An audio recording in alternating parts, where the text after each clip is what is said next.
56,000 teachers, and also hiring an additional 2,000 tutors for our TVET institutions. We have equally resolved bottlenecks in cash transfer program to vulnerable Kenyans, including orphans, people living with disability, and the elderly. We have not only brought on board more beneficiaries, but in keeping with the promise that we made, it is now not the case, as it was in the past, that these vulnerable Kenyans have to wait for months. Now their stipends are paid as salaries of public servants are being paid. We did roll out the Hustler Fund that today benefits 2 million Kenyans. And we have 7 million Kenyans who had been denied access to financial services by credit reference bureaus. They are now off the blacklisting roll. Our affordable housing program has now more than 100,000 housing units under construction. The first cohort I will be launching in a couple of months to new homeowners. And we have 160,000 young people across Kenya that are employed under this program. To expand manufacturing, value addition, and agro-processing as a key contributor to job creation, 18 county aggregation and industrial parks and 6 new special economic zones are under construction across Kenya. And at the same time, we have 200 fresh produce markets that are at various stages of construction to support our farmers with access to markets for their produce, in keeping with the commitment we made to our mama mbogas. To accelerate manufacturing, last year we imposed levies on importation of clinker that can be manufactured in Kenya. We made a saving of Kenya shillings 20 billion in foreign exchange as imports of clinker dropped to almost zero. We also imposed levies on imported steel billets. And today we have 11, and last year alone we saved 120 billion shillings in foreign exchange as a result of this intervention.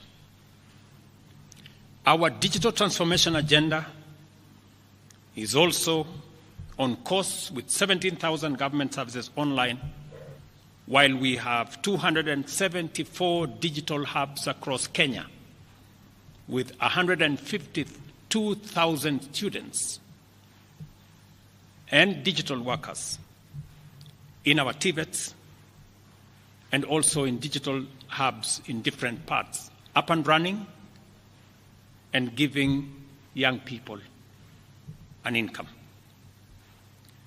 Our universal health coverage plan has already onboarded 107 community health promoters, and the process of registration for our social health insurance fund is ongoing,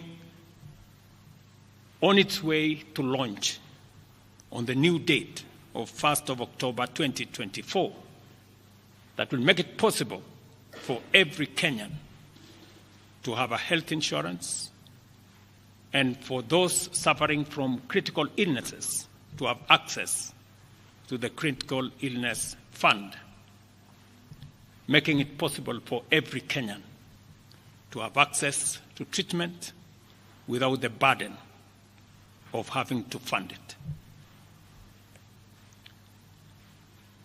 On the measures I announced last week, barring state and public officers from engaging in Harambes, I want to inform the country that the Public Fundraising Appeals Bill is now ready for publication tomorrow. However, even with the progress we have made, I am acutely aware that the people of Kenya have very high expectations of me. And they believe that this administration can undertake the most extensive transformation in our nation's history. Recent events that necessitated the withdrawal of the finance bill, which will require a review and reorganization of our budget and fiscal management, have brought us to an inflection point. Upon reflection, listening keenly to what the people of Kenya have said, and after a holistic appraisal of the performance of my cabinet and its achievements and challenges, I have today, in line with the powers given to me by Article 1521 and 1525B of the Constitution and Sections 12 of the Office of the Attorney General's Act, decided to dismiss with immediate effect all the Cabinet Secretaries and Attorney General of the Republic of Kenya, of the Cabinet of Kenya, except the Prime Cabinet Secretary and Cabinet Secretary for Cabinet Secretary for Foreign Affairs and Diaspora Affairs. And of course, the Office of the Deputy President is not affected in any way. I will immediately engage in extensive consultations across different sectors and political formations and other Kenyans, both in public and private, with the aim of setting up a broad-based government that will assist me in accelerating and expediting the necessary, urgent, and irreversible implementation of the program that we have, including other radical measures and programs to deal with the burden of debt, to explore raising domestic resources and revenues, expanding job opportunities,